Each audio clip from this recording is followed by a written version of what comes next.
This is the virtual happy hour experience with the Drunken Grape. I am Rob, your show host, and we have back Lloyd Morrison. Lloyd is an extraordinary individual. He's highly talented.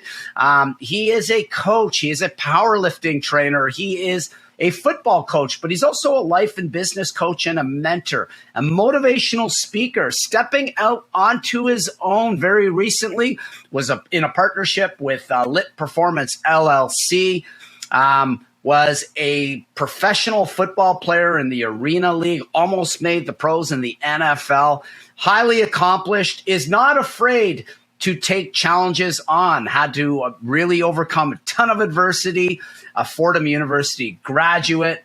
Lloyd, how the hell are you, buddy? Welcome. And this is the Canada Day show because Canada Day is coming up literally.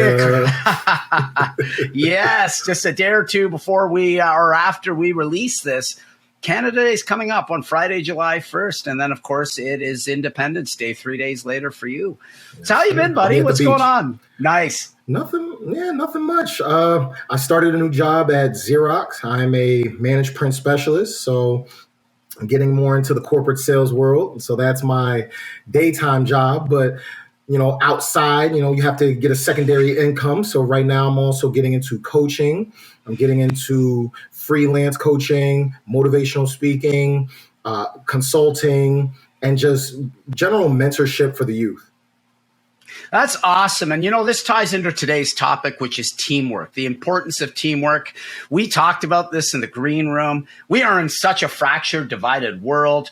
You've got left and right extremes politically. You just told me today the Supreme Court is basically challenging women's reproductive rights. I cannot believe this is happening.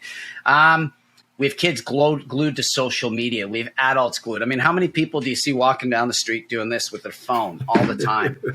I'm guilty sometimes too. What is happening to teamwork? What's happening is we're not learning. Honestly, Rob, we're not learning how to communicate. The biggest thing is people they don't know how to communicate. They don't know how to pick up a person's emotions, triggers, boundaries. They don't know how to enunciate themselves or announce themselves in a situation. Nobody realizes how to just say hello anymore. How are you? How's your day? Those are just small parts of teamwork. Teamwork doesn't have to be just necessarily a team, but just merely the kindness of someone coming up to someone and shaking their hand or giving them a fist pump because of COVID. Some people don't want to shake hands. And just merely acknowledging a name and saying, hey, I'm such and such. This is how we're going to work together today. Yeah. And, it's funny because we talk democratization of finance through blockchain, cryptocurrencies, in the world of technology. Some great things are happening.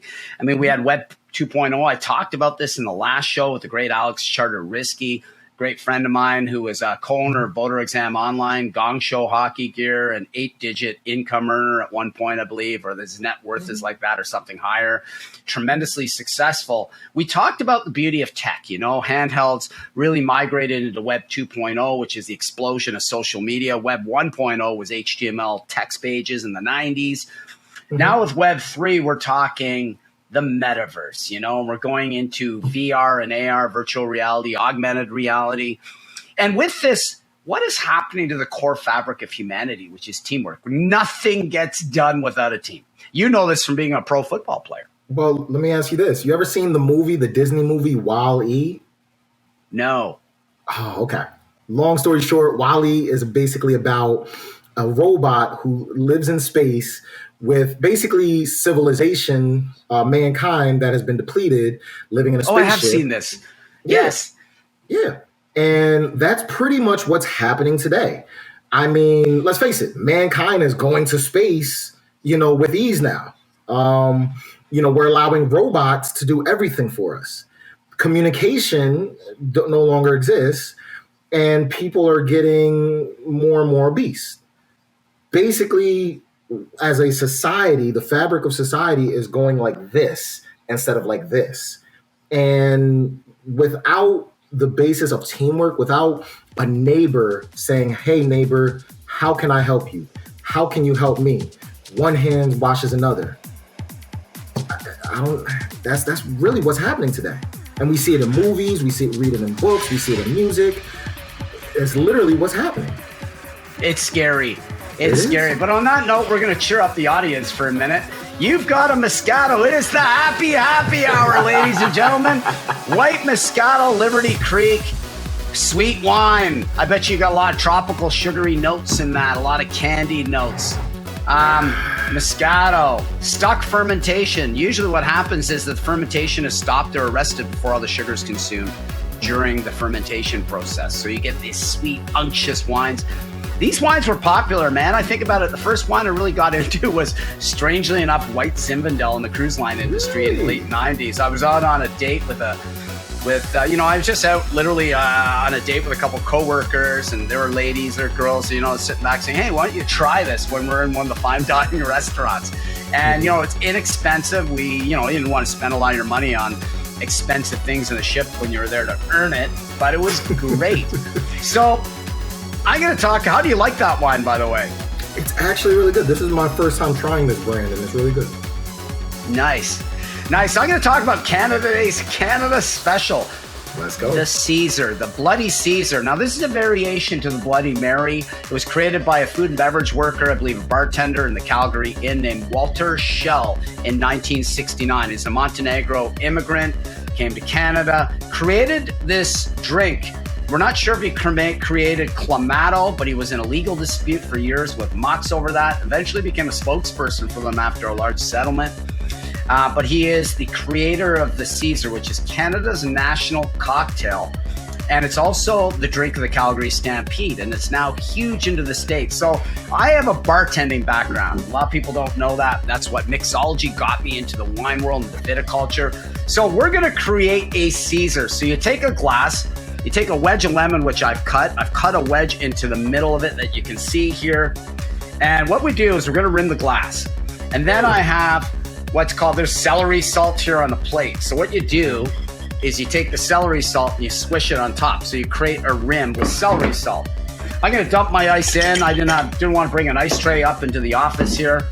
You're going to add Tabasco. Now, I like it spicy. I also like the traditional mason jar. They tend to like to serve it in these things. Mm-hmm. So you're going to put in a few dashes of Tabasco sauce. Mm-hmm. Now we use Worcester, which adds a lot of savoriness to it. I mean, you can use this as a steak seasoning, but it works really well. So what we do is we add that in.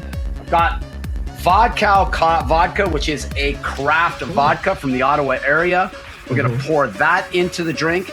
And then we're going to create Walter's Caesar mix. So this is Clamato juice, which has clam broth in it. And I believe there's a bit of horseradish. Now, this is the basic Caesar.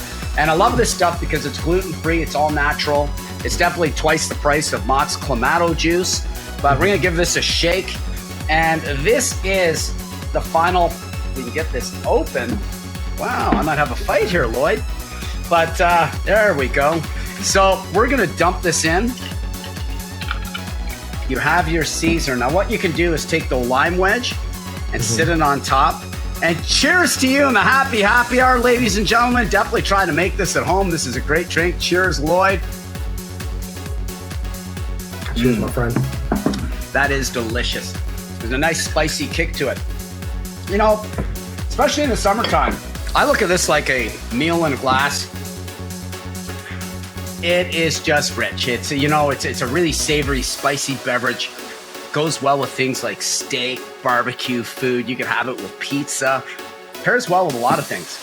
But anyway, getting back to that, getting off the happy hour. Of course, it is a happy hour show. Ladies and gentlemen, make sure to smash the like, share the content, subscribe to this channel. Make sure to follow Lloyd Morrison on social media. We'll bring up his LinkedIn profile shortly. I believe you're on Instagram as well. Yes, I am. And getting back to it all, what is your emphasis on teamwork with people? I mean, you have a high athletic background, and you also did very well academically in school. Yes. So thank you. So what I try to do is I try to teach young athletes, adults, especially family-oriented. Teamwork starts really at the family core. I'm really big into family. I'm really big into mom and dad, auntie, uncle, grandma, grandpa, or whoever raises you, whoever is that necessarily head of household, but necessary person to show you, hey, this is how leadership happens. This is how family works together. This is how teamwork happens. And when you bring all that together, once you go outside of your family into the world, then you can work well with classmates, co-workers, associates, actual teammates from teams, or just random people that you meet that at some point you might need to work together with them. You nailed it. I think about my upbringing. I came from a good home, but it wasn't without its issues. My mom was pretty passive. My dad was very authoritative, and that gave me conflict growing up. Probably stunted me a bit socially. So I had a harder time adjusting to other kids as a kid. Yeah. And into my teen years. I got a lot better into my late teens, and in my adulthood, it became not a problem. And I think a lot of that has to attribute to the fact that over time, my family relations got better, even though my parents split. The relationship with my biological father, my biological mother, my stepmother, all gelled over time. And with my stepsisters, my siblings, we've always had a close knit family. And because of that, it does give a background to do well in this world, or at least be able to face a lot of the harsh challenges you're going to face, whether it be loss of a loved one, loss of a job, shifting business with a shifty partner, getting out of that. There's a lot of things that can go into this. And to learn teamwork, it does come from the home. Yeah. I mean, not only does it come from the home, you gotta learn how to first lead yourself.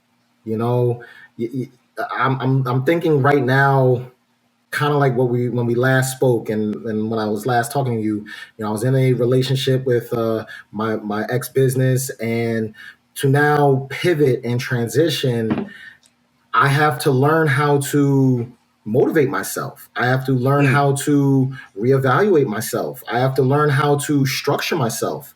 By doing these things for myself, it allows me to do for others. So necessarily, not only do you learn things from the home, but generally, in order to be a good teammate and in order to work together in a team, you have to take accountability. People have to learn that. People have to learn how to be accountable and learn how to be responsible and learn how to look themselves in the mirror and say, yeah, I effed up. I did this, or I could do better at this, or I could become something so much more. But it starts within you as well. It does. Absolutely. Is there a lot of things that you get to people to focus on to build that inner strength? Within your athletic background, I do. I tell a lot of quotes. I do it through training, with my motivational speaking. It's kind of a difference. You got most motivational speakers that, they're on a pulpit or a stage or some kind of, they're on top with a microphone. And then in the audience, everybody's in the audience kind of just sitting there listening, taking notes. I'm a little bit different. I will do it while you're doing an activity that involves you working together with somebody or with your family or with a friend or a partner. And it will be a little bit of a physical activity that will not only mentally test your strenuous, but also physically test you. And by focusing on the mind and the body, it allows your soul to then come out and truly allows your character to show. And that's what I really try to focus on. So, yeah, that's really intelligent, because when you blend physical with mental, great things happen. We're meant not to just be solitary. We're not meant to be sitting all the time. We're not meant to be doing one train of work, whether it just be pure physical or mental. It's meant to be a combination of the two. We're very sentient yet physical beings. And this shows. I mean, you take a look at people that play sports. They're better adjusted into the world of business, for instance, especially teamwork. When they're in a football team or a hockey team or European football, which we call soccer, basketball, individual sports, which I did as well. If you're wrestling or boxing or judo competitor, stuff like this. The problem with that is you have the teamwork of your camaraderie anyway. So that part really grows while you're in training and training camp. So I should actually retract that. So the difference is, of course, individual sports is you got to find an inner strength and a fortitude and a gear when you're out there competing, because you're alone. But These things all develop strong character. Mm-hmm. And not only that, let's face it, Rob, a person is everybody, not a single person in this world does not face adversity. Big, small, great, grand, minute, whatever the case may be, you're going to face adversity. And when you're part of a team, and for right now, we'll just use sports Cheers reference, right? Okay. We'll use sports references. We can use, soccer, right? A team is down 3-0. That team could have the team that's losing could have Cristiano Ronaldo on the team, or Lionel Messi, right? If Messi or Ronaldo, who will be looked at as the leaders of those teams, if they don't look at their team and say, "Hey, let's go," and they themselves can't motivate themselves, the team is going to lose. But if you're a leader and you're part of a team and you realize adversity is going to come and adversity is going to hit, there has to be a shift and a pivot in your mind that allows you to wake up and say, snap out of it. I got to go. I got to get my teammates involved, whether that's actually physically scoring, whether that's cheering someone up. Maybe sometimes you have to get in someone's face like Michael Jordan or Kobe Bryant. Maybe you have to be a little bit of a passive leader. Maybe you have to lead by example. Who knows, right? You know, as the leader, you know, as the person, as a teammate, you know what in that moment your team needs. But at the same time, a team needs that oomph, that person, that coach, or those trio of people to say, let's go. So. Yeah, when it's go time, you need somebody to spike the rest of the field. You need somebody to galvanize the troops and really understand that. I love the word the gestalt, which means that the whole is greater than the sum of the parts. And that is teamwork. Mm-hmm. You know, you cannot thrive in this world without a good partner. You can't thrive in this world without a good support network. Yeah. You can't thrive in business without reliable, loyal partners down the supply chain, for instance, or in your connection and contact base. And is it easy to build and find? Well, no, it's actually hard as hell. But the thing is, you got to keep going and keep persevering. I think the key word for humanity is perseverance. What's your advice to parents that kids spend too much time on the screen? Because this is an epidemic in society. People are either glued to YouTube or Facebook. You have the Instagram. I mean, I see so many young girls, and it just creates narcissism sitting there, you know, doing the Insta moment, selfie. And I mean, it's just, this isn't going to help them when they're actually out on their own at all. That's a great question. And though I have no kids, and though I've trained thousands and thousands of people, kids, adults, somebody said something to me. I forgot who it was, but somebody said something to me, because normally when I ask a child, how was your day? I get the typical response, fine, good, great, okay. Typical lame answers, right? Someone said, instead of asking, how was your day? How did you impact the day? How did you impact someone else's life?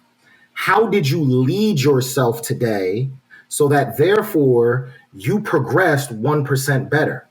So I asked the parents out there, how are they challenging their children so that they themselves can take leadership of their lives? Because let's face it, kids, teenagers, they're humans. They think they know, more than mom and dad. Shoot, I thought I did when I was a teenager. But at the same time, how are we getting these young adolescent kids to think outside the box? Because let's face it, when you look at TikTok, when you look at Instagram, when you look at Twitter, Facebook, any social media platform, everybody is basically following another person. They're following the local trends. They're following a challenge. They're not, there's somewhat teamwork if they're doing a little dance with their friend, but how are they impacting someone else in another society or another culture or their neighbor down the street? Or how do they impact their life? So that's how I would challenge a parent to ask those questions to get their child to at least flick a light switch and start to think. Because let's face it, they're still gonna be, Mom, I want my phone. But now when you start to get them to think, now they're like, wait a minute, what do you mean by that? And then they start going down this rabbit hole of questions. That's what you want. You want your child to ask how, why, what, where, when. Children don't ask those questions anymore. And that's another reason why conversation diminishes, and that's why teams are diminishing. Yeah, and one thing I saw great, it was funny. I run stairs behind Parliament Hill here in Ottawa during the good weather season at least twice a week. I think because, I'm on my feet a lot in a side job bartending, and I go to the gym. So, you don't want to worry yourself out, but it's a great fitness measure. On the way down to run back up these 288 steps, which would shoot like, maybe 30 stories. It's huge. It's a huge wooden structure up the side of a cliff. I saw a guy I hadn't seen since high school. And what impressed me was he's a music teacher. So obviously he's a music professor in North Carolina. I can't remember which university, maybe North Carolina State. Okay. But he's got these two wonderful kids and his wife. And one of the kids is coming up as I'm running down. She goes, "Did you go all the way down to the bottom already?" I'm like, "Yes." I started laughing. Then I turned around, I'm like, "Steve," and he's like, "Rob." And it was great because we weren't close as kids in high school at all. I mean, high school is a warped world. Yeah. It's a very fake, pretend world, really. It's not reality. High school. It is not. It's like a staging point of where your possibilities can be. That's how I kind of look at high school. It's very But pretentious. he looked at me and he was pretentious, but he was happy to see me. And, I saw such a great positive change in him as an adult. I always did view him as pretentious, but what I saw with him was clearly he's a great parent. Good. He's got his kids engaged. Good. Think about it. They're not on their phone. Good. They're out in nature. It's some of the most beautiful parts of Ottawa behind Parliament Hill, going down these massive steps towards the river. He could have easily had them on vacation, just picking up a phone and goofing off. And, they could be at home while he's just hanging out with the parents. So they're running their errands because he is from Ottawa. And he lives in North Carolina now. He's been there for a number of years. But that showed to me, even on the family unit, what teamwork is. Oh, yeah. I mean, so if more people did that, what do you think would happen? Well, first and foremost, if more people sat down and had dinner together, that alone, put down the new. Let's face it. We spoke about the negativities earlier. But let's face it. At the end of the day, look. As long as you're living your life positive, as long as you're living your life to the best of your ability, as long as every single day you're trying to, like I said, get 1% better, you're living your life. You can't worry about who's doing what on social media. You can't worry about who's saying what. You can only control you and your thoughts and your emotions. Therefore, if families were to put down the phone, have dinner together, take hikes together, have walks together. Like I said earlier, not just ask how was your day, but how did you impact the day? What more than school did you learn, right? Like forget school, right? School is going to be there. You're going to learn your ABCs and 1, 2, 3, but what did you learn about yourself? What did you learn that you liked and disliked? Did someone say something to you and you had to curve your attitude so that you're not causing a fuss? How is your mental health affected? These are all ideas and thoughts that I think about personally, but I'm pretty sure a lot of people think about as well. That typically when you think and you ponder, you grow. So that in a nutshell, not only will that growth, you start to observe, you start to work with people, you start to communicate with people, and you start to build something. That's the village, that's the community, and that's teamwork. Right? That's knowledge, and that's what I strive for. And I only wish and hope that others strive for that as well. Absolutely, very well said. I love the positivity, the focus, and the intelligence you bring to this game, ladies and gentlemen. If you're looking for a coach in any capacity, athletics or life, reach out to this man. If you're looking for a speaking engagement, you want to talk about this topic, I think it's massive for any corporate office or public office, school, university. If I was an alumni association, I'd be drop shipping you in it to talk. Of course, I'd want to host a wine and beer tasting in it as well, virtually. But or the dinner party, that's what we do. A little plug for the Drunken Grape, ladies and gentlemen. All for the Drunken Grape. Right here we have, closing off the Canada Day edition, we've got Lloyd's profile here on LinkedIn. And you know what? Greater Philadelphia area. He's still a football coach. I believe you're wearing the golf shirt of the sports team or the football team that you do coach.